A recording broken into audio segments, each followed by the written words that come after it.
it was bound to be a dramatic and chaotic, I beg your pardon, it was bound to be a dramatic and chaotic exercise at the Kasarani gymnasium today. And we have pictures of what exactly happened when delegates led by nominated MP Isaac Mwaura claimed that a secret list of candidates was being circulated among delegates contrary to party rules. Mwaura, who was vying the post of Deputy Secretary General, claimed his name was missing on that mysterious list. The commotion forced security personnel to storm the hall in an attempt to stop the meltdown. The delegates had to leave as the elections got postponed indefinitely. Let's now take a look at those pictures of what exactly happened at Kasarani.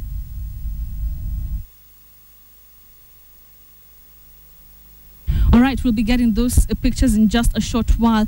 But so just why did the nominated MP Isaac Mwaura do what he did? Well, he spoke to journalists moment after the chaos. Tatizo langu ni kwamba kuna watu ambao wamependekezwa kupitia kikaratasi hiki ambacho ingeweza kuwapatia ushawishi wa kuweza kuchaguliwa, na ambayo hiyo sio haki kwa sababu wengine pia wamesimama. Tuna wagombeaji 82. Kwa nini 23 wawe kwamba ndio kwenye kikaratasi hiki? Pale watu wa Nairobi, delegates wa Nairobi ni 84, lakini watu walikuwa wanapiga makelele pale, walikuwa wengi sana. Sijui kama pia walikuwa wamekuja kupiga kura. Now, moments after the chaos, party officials expressed outrage at what they saw as an infiltration by forces they claim are out to see ODM fail. The party is now planning a repeat election at a yet-to-be specified time.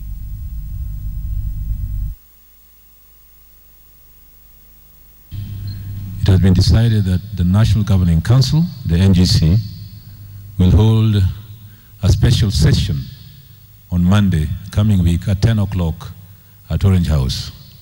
I'm therefore taking this opportunity as the Secretary General to officially convene a special session, a special meeting of the National Governing Council on Monday, the 3rd of March this year in Orange House. The Executive Director is hereby directed to send text messages to all members of the National Governing Council, inviting them to this meeting, which meeting will therefore deliberate and decide the soonest time possible to convene the National Delegates Congress in a manner that will be suitable for purposes of carrying out the item on the agenda that was disrupted, that is the elections, and that will meet with proper security and guarantee success. I want to congratulate all the delegates of our great party who traveled from across the length and breadth of our nation to converge here at Kasarani to participate in this historic exercise of determining the future leadership of our party. I want to urge them, wherever you are, our honorable delegates, I want to urge you to remain calm and to be confident that the leadership of the party will make a decision on this matter that is in the best interest of the party. May I also, as a candidate, declare my full confidence in the National Elections Board. We are not broken. We are going back to the drawing boards. We will conduct this exercise with the credibility as we started. We will succeed. It's very unfortunate that that is not to be, that some forces conspired to interfere with the exercise. But I want to congratulate our delegates, ODM delegates, first for turning out in the numbers that they did, and for conducting themselves very responsibly throughout the exercise today. You will have seen when we were passing the amendment to the Constitution, there was some opposition, and sometimes some delegates were annoyed, but they were prevailed upon to come back and participate in the entire process. Of course, investigations are ongoing, We want to get to the root cause of this matter. We want to know who was responsible and why, because this undermines democracy in the party and in the country. It's a very shameful act of cowardice. But as the ODM officials expressed confidence in the elections board, a section of aspirants now on that body disbanded. Chairmanship aspirants Paul Otoma and Josephat Nanok spoke to journalists a short while ago.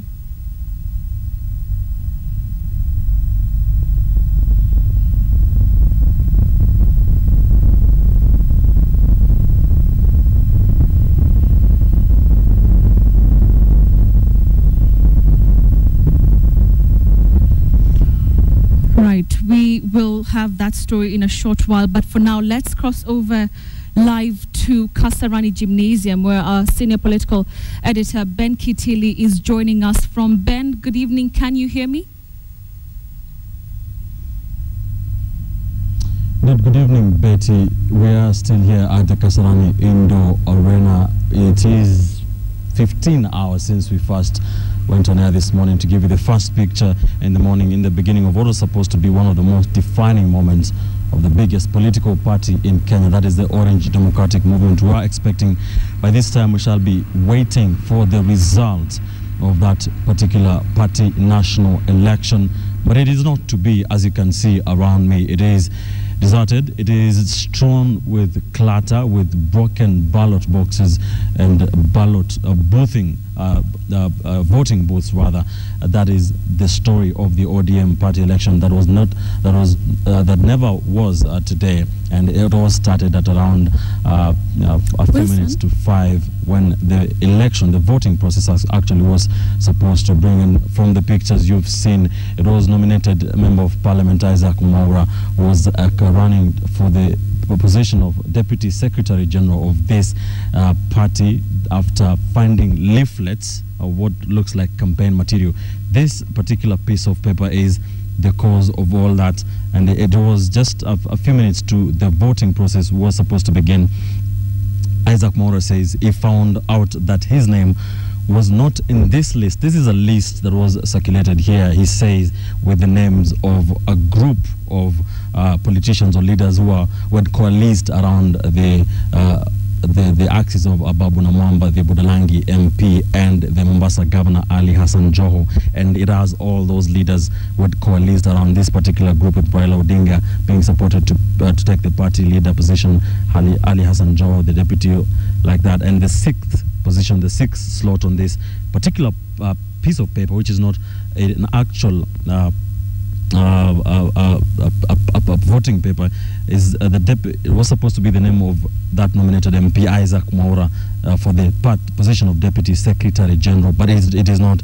It is a different name, that of Peter Olemuse, and that is what Isaac Mwaura went to the podium to make noise about, and that kicked off everything, with chairs being thrown all over the place, with voting boxes, ballot boxes being kicked around and all that. So this is not an actual ballot paper. It is a piece of paper which is a campaign piece of material, which is not supposed to be in this place in the first place, because this is a polling station. But he says this was going to confuse the delegates. It is an election malpractice that he says should be looked into, and that was the cause of all the chaos. When you look at the actual ballot paper for this particular position, Isaac Mwaura's name is on that list. In fact, it is the first name on that particular list. That is what the story was about. We have heard what the leaders have been able to say about it, saying that the National Governing Council will meet, and on Monday they will make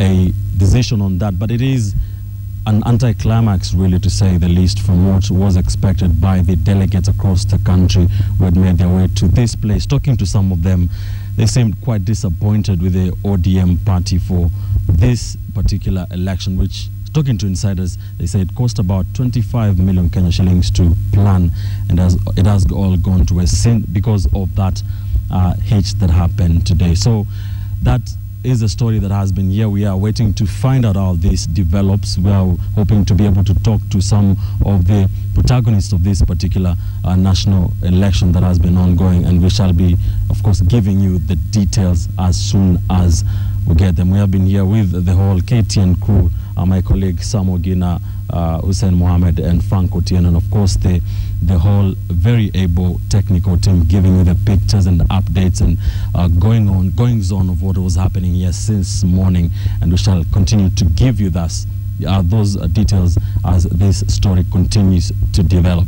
It was supposed to be one of the biggest days of the ODM party since the last general election, but it is an exercise that has raised many questions about this particular political party. We have seen in the past the ODM party shred the Independent Electoral and Boundaries Commission for what it has called its failure to be able to conduct a credible election. But it is interesting to see now what happens from this ODM case. Back to you, Betty. Thank you very much, Ben Kitili, for that. Now, in other stories, there was a traffic snarl-up and in confusion in the Nairobi city centre after traffic police officers were pulled out of the roads to allow the newly installed electronic lights control traffic flow. Nairobi Governor Evans Kidero said police should allow digital lights to control traffic, but said traffic officers would be called in whenever the situation gets out of hand and cause unnecessary gridlocks. Patrick Amimo reports. It was total traffic chaos in most roads in Nairobi City County for the better part of the day during a switch over to electronic lights to control traffic flow. Motorists and travelers spent long hours in traffic jam. Matters were not helped either, given that it was a Friday and also month end when majority of motorists in the city prefer to use private vehicles. Nimetoka Namanga na nilikuwa naenda Meru, lakini tulifika Namanga kufika Mombasa Road tumefika tukachelewa hapo masaa mawili kwa sababu hakuna maaskari kwa barabara. So afadhali maaskari wote ambao walikuwa kwa barabara warudi. Hatuwezi elewa, wajua tuliambukia tu tunapata barabara zimejaa magari. Upande huu kuna jam. Kwa hivyo ninajaribu hii njia nione kama nitapasua jam, nataka kwenda huko Pangani. Our crew bumped into a convoy for the governor of Nairobi, who was also caught up in the jam and had to use his security to clear the way for him. And here was the governor's position on the proposal to withdraw traffic police officers from the roads. Zile lights the University Way na ile Nyayo Stadium, we repaired it, is now working. All we are appealing is for the police to allow for the electronic technology ifanye kazi. During the traffic jams bado watakuwako. Traffic police officers were later called in the afternoon to bring sanity on the roads. We were informed this was after the experiment to use digital lights to control traffic appeared to have run into major trouble. The officers quickly swung into action to control motorists. During the traffic jams bado watakuwako. Sisi kwanza wataizana na hii magari ya town, lakini unajua madereva wanga wanaogopa askari, ndio maana wanamaliza jam. Traffic marshals employed by the city county government have been controlling traffic in the central business district with the help of traffic police officers on some busy sections. Hata makanjoni wetu tunaweza hizi pamoja na wao. Wacha traffic watoke sio? Watoto wamefunga midterm, sawa, kila mzazi ameendea watoto wake kwa shule, watu wote wamekutana kwa Nairobi. The governor for Nairobi City County had said that traffic police officers will be withdrawn from the roads by 1st March and allow electronic lights to control the traffic. However, it appears that proposal might take some time before it's implemented. Patrick Amimo, KTN, Nairobi. High Court has nullified the appointment of former Embakasi MP Ferdinand Waititu as chairman of the Athi Water Services Board. Cabinet Secretary Judy Wakungu has been faulted by the court for failing to follow the right procedure in appointing Waititu.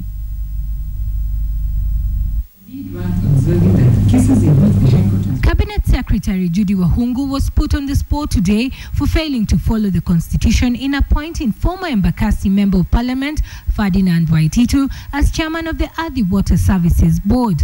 It appears to me that there is nothing in the said provision. Lady Justice Mumbi Ngugi, in her judgment, faulted the Cabinet Secretary for Environment, Water and Natural Resources for failing to consider the constitutional requirements of Chapter 6 touching on personal integrity, character and suitability for a person to hold public office. However, Justice Ngugi made it clear that she did not fault the character of Waititu, but the process that was used to appoint him into office. The court has found that no inquiry was made With regard to the suitability of the interested party under the Constitution, a responsibility that fell on the first respondent under the provisions of the Water Act as read with Section 7 of the 6th Schedule to the Constitution. This comes after a case was lodged by businessman Benson Britho, who questioned the integrity of Waititu, accusing him of hate speech against members of the Maasai community living in Kayole. Waititu has since apologized before court for this matter. However, Waititu's lawyers said they would appeal. This is really sad when you find judicial activism merely to flex some muscle or just to say that, yes, we are the court, we have the power, we have the right, and we cannot, be told by the executive whom they have appointed that we should not say anything about them. This is sad. The person supposed to ask and investigate and actually make a finding on those integrity issues is the Ethics and Anti-Corruption Commission. So why should the court overlook that? I mean, that's the law. That's basically condemning the interested party unheard. They're pending cases in court, in other courts. Let them go. Let them be heard to their final determination. If this person is found to have, committed a crime or any offense, then that's a different case. But here are cases pending in court.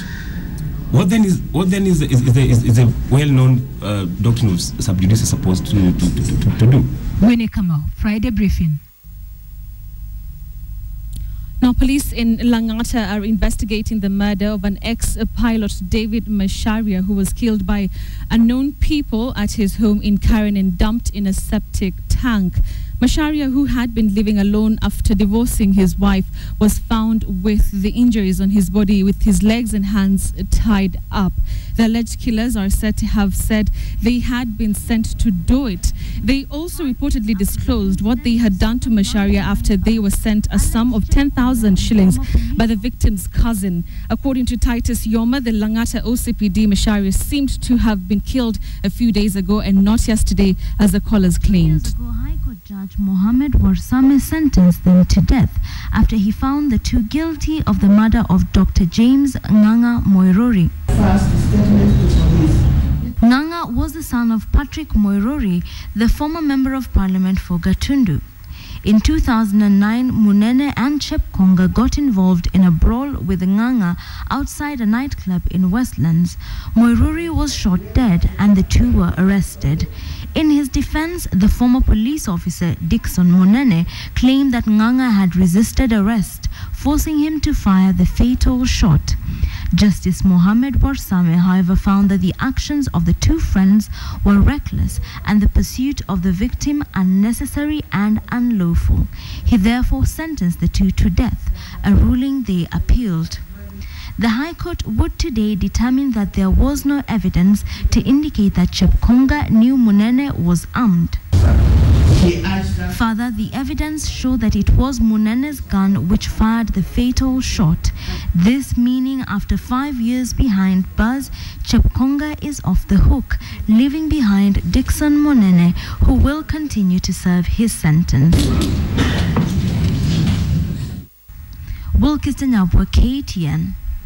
Now, police in Langata are investigating the murder of an ex-pilot, David Macharia, who was killed by unknown people at his home in Karen and dumped in a septic tank. Macharia, who had been living alone after divorcing his wife, was found with injuries on his body, with his legs and hands tied up. The alleged killers are said to have said they had been sent to do it. They also reportedly disclosed what they had done to Macharia after they were sent a sum of 10,000 shillings by the victim's cousin. Now, according to Titus Yoma, the Langata OCPD, Macharia seemed to have been killed a few days ago and not yesterday, as those callers claimed. The late David Macharia must have led a secluded life for no one to notice he was missing. Had his alleged kidnappers and murderers not alerted the family, none would have been the wiser. Yesterday, nilipata a call at 2. Nikaambiwa another cousin of mine anafanya Njoro, akanipigia. Mimi ni wa Nakuru, akanipigia akaniambia ati kwa watu wameshika mash, so akaniambia na sio kuzuri. The kidnappers asked for a 1 million shilling ransom when they first made contact with the family members on Thursday. So akaniambia uko na how much? Nikamwambia saizi sina pesa. Akaniambia una pesa kwa M-Pesa? Nikamwambia sina. Akaniambia weka kwa M-Pesa tunataka 50,000. Nikamwambia sina. Maybe labda niweke na afu niwatumie. So waka-communicate mpaka the last minute, wakaniambia kitu at 9 ati wewe umekuwa mjeuri, and then nimemkute septic tank. But has got some injuries, and also he was tied on the legs and on the hands also were tied. The money was sent to a Safaricom M-Pesa agent number, and police are now following possible leads. Ni mapema sana kuanza kusema ni nini ilitokea. Uchunguzi tumeanzisha na hivi karibuni tutapata. Preliminary investigations point to a possible property dispute, and he could have been killed days ago, given the body had already started decomposing.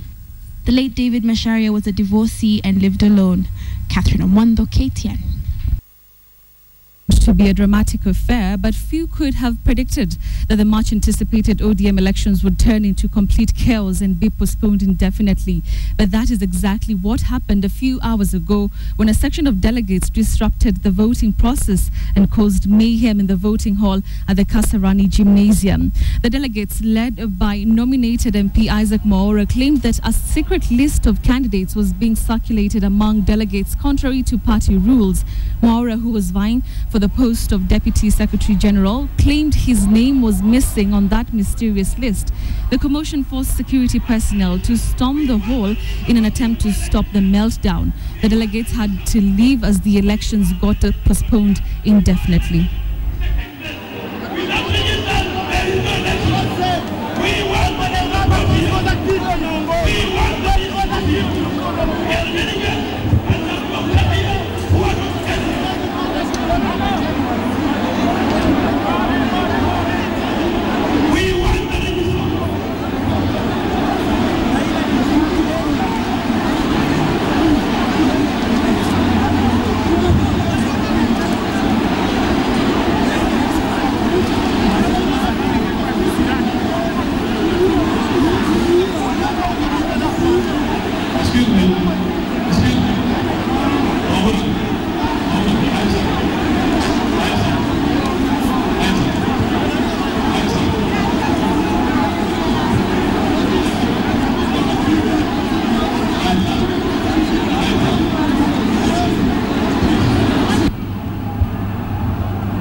When was it registered? When was it registered? What is this?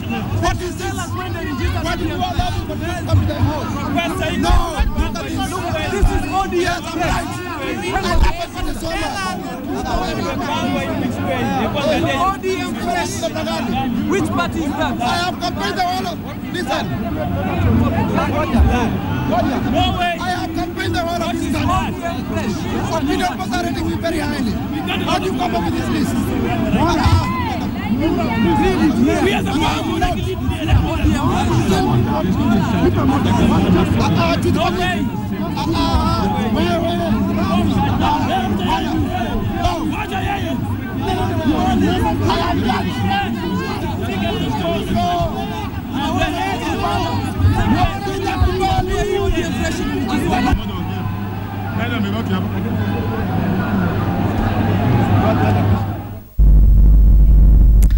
following the chaos that you've just seen, a section of aspirants now want the ODM Elections Board disbanded. Chairmanship aspirants Paul Otoma and Josephat Nanok spoke to journalists a short while ago.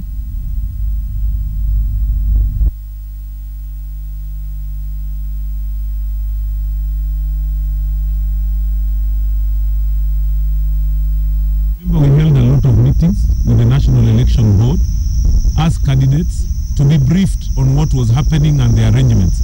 And up to that point, we were very comfortable that the party is going to conduct a credible election. But what you just saw this afternoon, that did not come out, and it is very disappointing. People have traveled all the way. People have spent a lot of resources trying to reach out to the members to have a credible process, to involve people. So when it comes to this kind of thing that has happened this evening, especially when some of our competitors started arguing with the commissioners, and even the commissioners having the audacity to collect campaign material from our competitors and display and distribute them alongside the ballot papers, that was completely a sham, and this is what brought all these problems. And we feel disappointed as members because we thought these elections were to help reorganize and re-energize the party. And we cannot again say that the same team that has failed us is going to be able to gain the confidence of both the delegates and even ourselves as candidates to conduct another election. That's why we are saying the National Governing Council should be able to meet and reconstitute, taking into account what happened today. You know, if you go to the game, you must always know the rules. I think the election board never called all the candidates to tell them what detailed procedures, how people are going to vote. So the whole flow of the hall was in a mess. People didn't know what was happening. People didn't know whom they are voting for. So it became very difficult. In fact, the delegates were very confused and they kept on asking, what is happening? If the election board maybe took time to explain the procedures and why they were doing that, maybe it would have been fair. Church leaders in Maendeleo ya Wanaume organization are out to collect 1 million signatures to ensure the constitution is not interpreted in favor of gay people in Kenya. And as KTN's Joy Doreen Bira reports, Sweden is set to review donor aid to Uganda following the signing of the anti-gay bill into law. The Swiss Finance Minister Anders Borg says Sweden will not totally cut aid to Uganda after the signing of the anti-gay bill into law. But Sweden is warning that Uganda's suitability as an investment destination is to be reviewed, with aid diverted to agencies and not directly to the government. This is an issue that will come up when I speak to Swedish investors. So you think we should go and invest in agribusiness in Uganda? Can we invest in a country where there is gross harassment of homosexuals? This is a reputation risk when they go to their own owners and to their young clients in Europe and the US, who are very liberal in views on this. So it is a reputational risk. Sweden, that donates $10 million to Uganda each year, joins the Dutch, US and Norwegian governments who stated the country would suffer consequences if President Museveni assents to the bill. The World Bank, too, has held back $90 million meant to help improve health services in Uganda. Meanwhile, Ugandan opposition leader Kizza Besigye has also further condemned the president's decision, saying it was going to have a negative impact on helpless Ugandan citizens. Sexuality is as Ugandan as all other Ugandan behaviors. It has nothing to do with the foreigners. However, a growing number of African nations are in support of Museveni's signing of the bill into law. In Kenya, religious groups and activists Maendeleo ya Wanaume launched the Zuia Sodom Kabisa campaign aimed at collecting 1 million signatures against homosexuality. They say they want to ensure the constitution is not subjected to liberal interpretation in favor of the homosexual community. The West has a misplaced set of priorities when it comes to morality. Nice sounding euphemisms like gay, men having sex with men. They are all intended to sanitize a crime which under the Penal Code, Section 162, Section 163, and Section 165 is a crime. The uproar from Western countries' condemnation of violation of gay rights is said to have provoked Museveni to sign the bill into law. He said that Uganda did not care much about donor aid. Despite the shrug from the Ugandan government, aid cuts could affect the nation's development programs. Joy Doreen Bira, KTN Friday Briefing. Well, Najib Balala, KTN Nairobi. Imagine waking up one morning to numerous calls from almost everyone in your entire contact list worrying that you have been in an accident, been kidnapped or murdered. Later you find out someone has hacked into your email or social site account. KTN Ian Wafula has the story. Every day, perhaps let's be specific, every minute hundreds of persons log on to computers to sign into all sorts of accounts. Gmail, Yahoo, Twitter, Facebook, LinkedIn, YouTube, Instagram, well, just to mention but a few. What's more intriguing is that majority of the tech-savvy persons have trusted those sites so much that they have either saved or shared private and confidential information without considering the risks.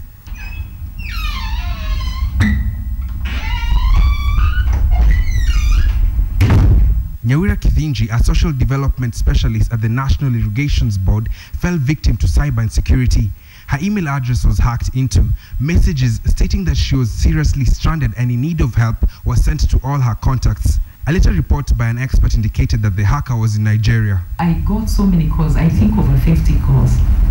Even some calls I couldn't be able to, to answer all of them. Because every minute I placed the phone down, the phone could not even keep the charge. What was even more frustrating was that Nyawira could not even access internet at the time. I talked to one of my daughters, because now that particular time I was not even on my laptop, and requested that can just get the same contacts that they realized, because one of them would actually received the same email to communicate that I was well and fine. A second and even more convincing email was sent out, this time with a bank account where her contacts would deposit money to save her from her alleged situation. I called that expert who came and placed the cursor on the account number that was given. So it was not activating, which meant it was a hoax, that maybe whoever actually hacked initially, they thought if they sent emails to my account saying I'm in an emergency situation, they'll be able to direct some unsuspecting people in my email list to give some assistance. It took a lot of time to solve the damage the hack had caused on Nyawira's email address, and even after fixing it, up to date, Nyawira cannot view her sent items, and she also lost all her contacts.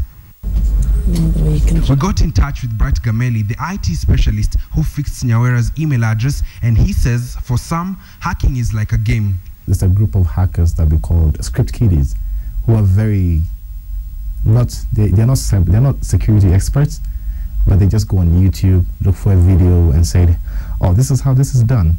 Let me try it, and it works. With the passwords, security codes and secure sites, one would wonder how some of the hackers do it. The fact that we are not aware to be able to update them frequently makes us an easy target. Another thing is people send an email to us. When you send an email, say, change your password, you haven't looked at where it is coming from.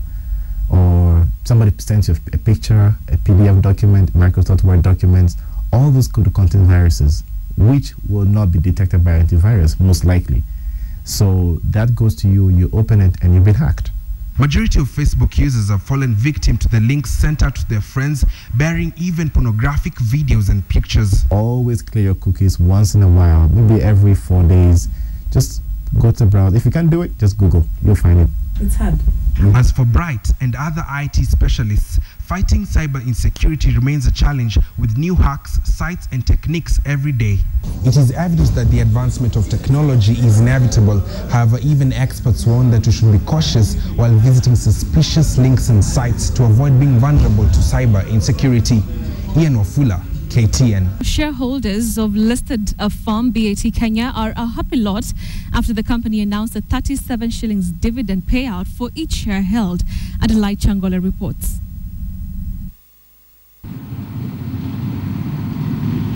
Cigarette manufacturer BAT weathered a stormy year to return to shareholders 5.47 billion shillings in profits.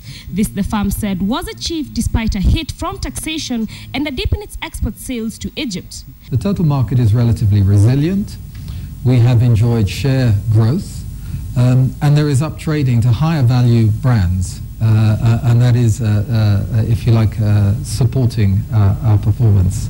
The boon extended even to the farmers who saw their revenues rise 20% during the year. In terms of the number of revenue for farmers, Doug mentioned 13%, 1 billion in 2012, about 1.2 in 2013. As a result of the excise duty, the state earned over 14 billion shillings, even though BAT is calling for a stable taxation regime. This, they added, would cushion business in the country. Total take for government from BAT is about 14.6 billion shillings. Shareholders, earnings for shareholders is 3.7 billion shillings, which is 25% of the total government take. It's important and critical that we work together. Wisdom and prudence and moderation in terms of Treasury when it comes to thinking about excise in the future. BAT proposed a record final dividend of 37 shillings a share for the year, up from 32 shillings and 50 cents in 2012. We have good momentum, our brands are in good shape, and we have great people in the company. So we are feeling optimistic about the future. Going forward, BAT will bank on the rising sophistication of their Kenyan customers who are shifting from low-value products to high-end cigarettes to grow their revenues even higher in 2014. Adelaide Changole, KTN Business.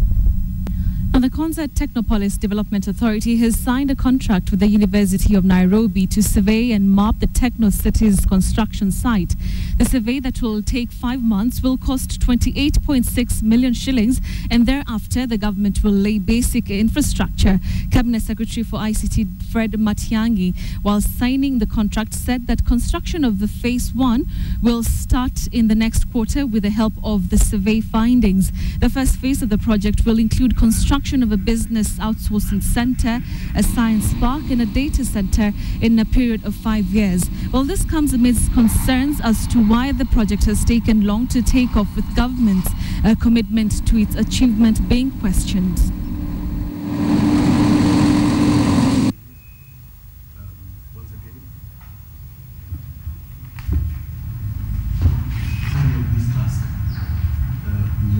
Our ministry has this distinct historic privilege of leading the rest of government in the development of Konza. But the whole government is mobilized because this is a project that is high on the priority list of His Excellency the President himself. And we have a cabinet subcommittee that has brought together the infrastructure ministries that have mandates that touch on the development of Konza.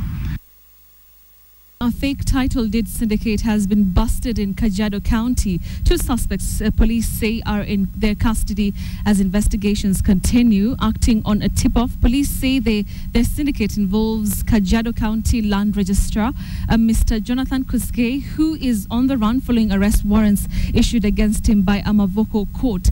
The suspects, one arrested at the Kajiado Lands Office and another at the registrar's private office in Kitengala Town. The 2 were found in possession of hundreds of title deeds, green cards, and Kenya Revenue Authority assorted documents. Kajiado County has been in the news over rising cases of land transactions frauds. Several cases, some involving multiple allocations of title deeds, are pending in court. Last July, the county government put a freeze on land transactions in the area. Jinsi brokers na wafanyakazi wa serikali wanavyotekeleza kazi yao, na serikali imegundua kwamba kunao ufisadi unaendelea katika land registry ya Kajiado, ufisadi ambao unaenea kwa njia mbili, kwamba green card inaondolewa ya ardhi ambayo mwenyewe akona title ambayo ni ya sawa, alafu green card inakarabatiwa, alafu broker anapewa ardhi hiyo, anaendelea kuiuza na hali mwenyewe ako na title ambayo ni ya kisawasawa.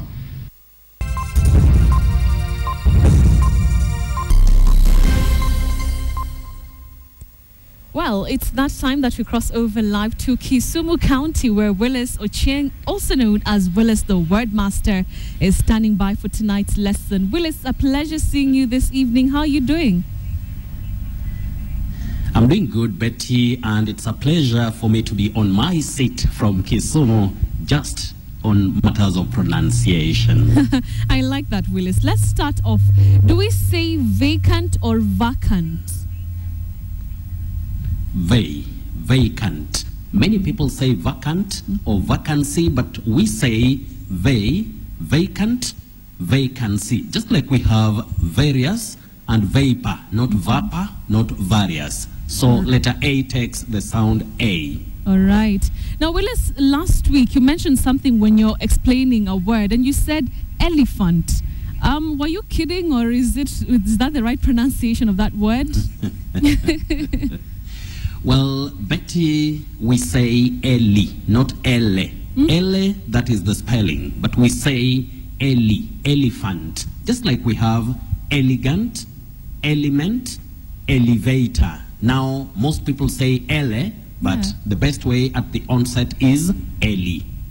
Wow, Willis, that comes as a surprise. Elevator, not elevator. Great, Willis. I like that. Thank you for that. Let's move on to another one. Do we say shepherd or shepherd? You know, in the hymns, most of the times you hear people singing, oh, shepherd, oh, shepherd. Which is which? We don't say shepherd, we say shepherd, just because letter H in that word is silent. So we don't have a digraph, PH. We just say shepherd, no H to form the sound F, no. Okay. We say shepherd. Shepherd. All right, let's move on to another one that is commonly used, especially by children. Do we say juice ama juice?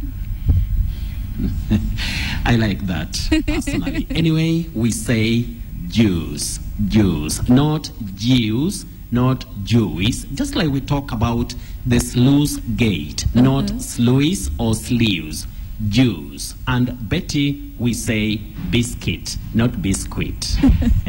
Biscuit and juice, not juice.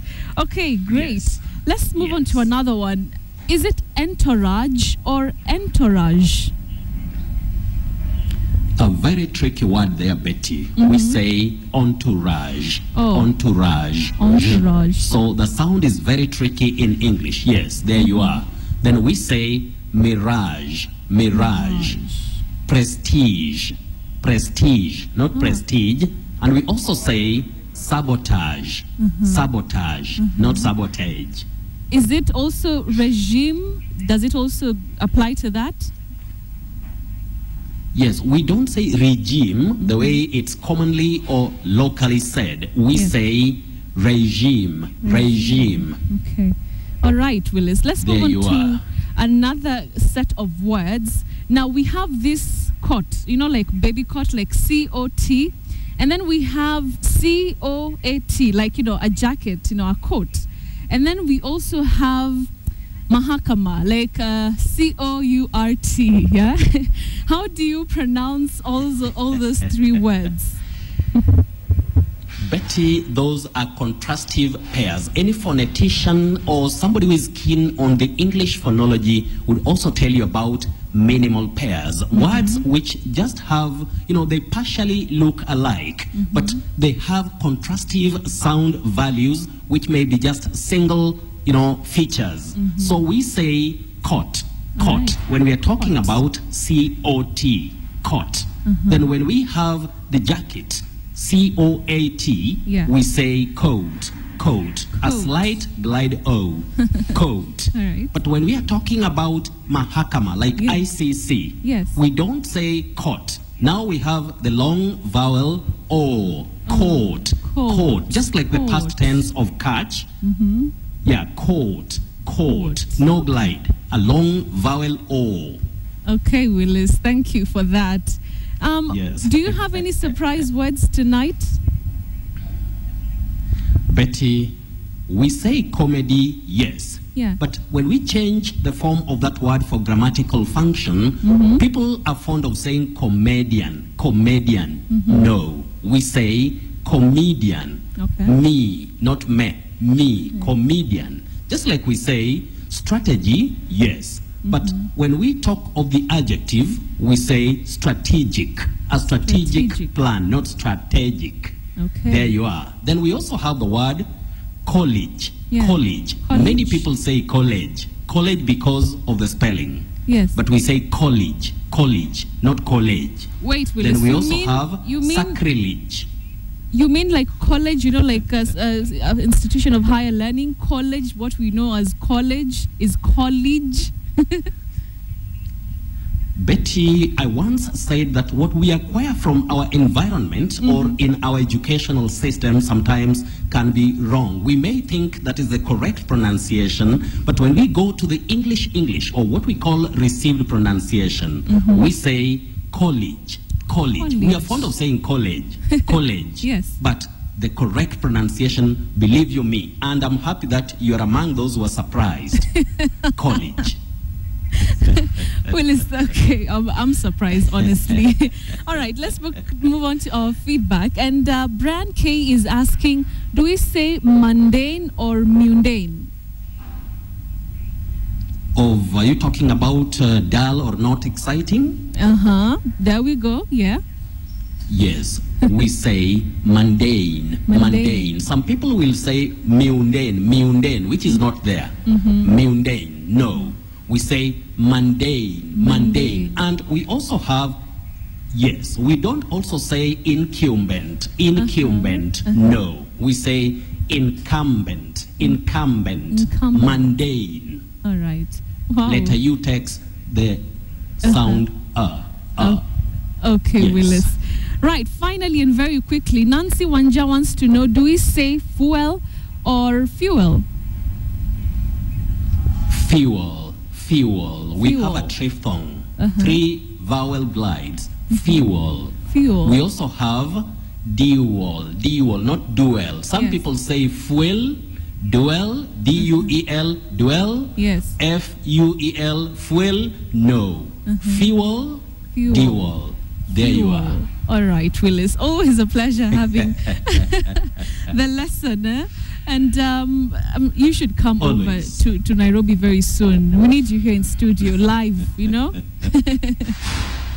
Don't worry, I'm always ready for anything English. And that can always come. And next week, I'll be available still for the same.